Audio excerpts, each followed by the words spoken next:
namin. Kasi sinasabi ko yun. Yung customer namin sa babae niya. Teka lang, Yung babae niya. Ate Saibel, wait lang ha. Nagkasakit yung customer mo? Nagkasakit po. Kasi Nung pumunta nilabas sa inyo. yung babae niya ng customer namin. Ay, yung kapal mo. nagreklamo kayo. Hindi na papasok sa bar nila. Sinungaling ka. Maraming customer po na nagreklamo. Kasi Binabaliktad mo ba? yung mga babae niya, ma'am, hindi permanente po pasok sa kanila. Paiba-iba, sa 1 week lang, lilipat naman sa amin or sa ibang bar. Ang bar kasi pinapasokan niya, maliit lang. Sa amin, malaki yung bar na pinapasokan namin. Tsaka mababa po sila magpasahod.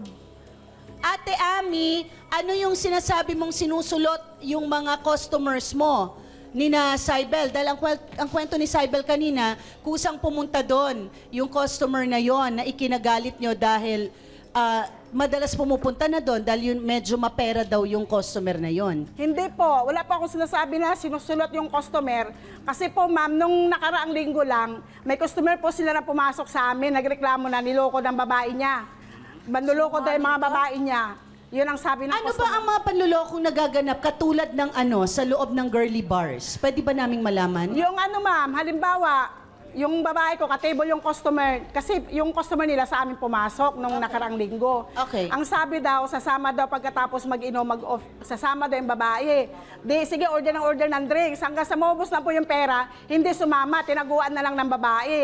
O niloko niya, ang customer yung nagreklamo doon sa pinapasokan namin, nagkuha iba ulit ng ibang babae. Okay, pero Pero parang... dahilan ba yun? Dahilan ba yun para siraan mo kami? Hindi kami naninira. Ang Ikaw, customer ang nagsasabi. alam mo nga, nagbabanggit Ang customer ka ang mismo, nagsasabi customer. na Ayan si may mga Ami. sakit ang Yan ang babae. Ano ang mga naririnig mo, Opo, Saibel? mismo po yung customer namin pupunta. Sa niya, hindi na ako pupunta rito.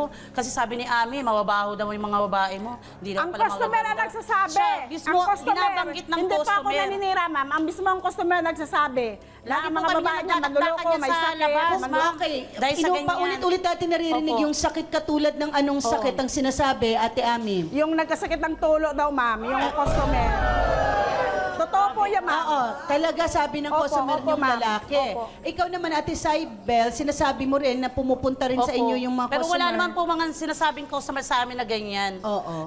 Sa kanilang bibig lang po na gagaling. Hindi mga po. yun. Totoo po Ang mga yun, ma'am. Ang customer na customer- pumapasok sa amin, okay naman. Paglabas po nila, nakangiti Ang po customer, sila. ma'am, Kasi nagsasabi, binigay ng babae maraming yung customer best po, niya. nagreklamo sa kanila.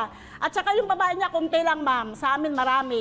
At saka yung bar niya, 3 table lang yun, ma'am. Sa amin, 15 table ang bar, maluwag. Ay, Sa kahit kanila, maliit liit daw. lang. Parang bahay lang ng O, di kalapati. kayo na, class Parang kayo. bahay lang. Okay. Kayo na class na, mayaman na kayo. Parang bahay lang, ma'am. Nilagyan lang ng ilaw. O, di na. Para tawagin